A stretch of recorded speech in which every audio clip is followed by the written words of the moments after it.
अस्य श्री तुलसी सहस्रनाम स्तोत्र महामन्त्रस्य गणक ऋषिः बृहती छन्दः राधा कृष्णो देवता क्रां बीजं क्लीं शक्तिः श्रीं कीलकम् षड्दलाधारादिप्रकाश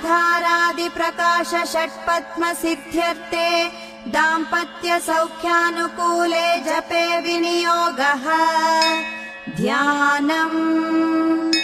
श्रीकृष्णं जगतामधोषमनघम् ध्यानादिसिद्धिप्रदम् गोविन्दं भवसिन्धुपारकरणं मायापहारात्मकम् श्रीविष्णुं वनमालिनं नरहरिं नारायणं गोकुलम् योगेन्द्रं नरनाथमादिपुरुषं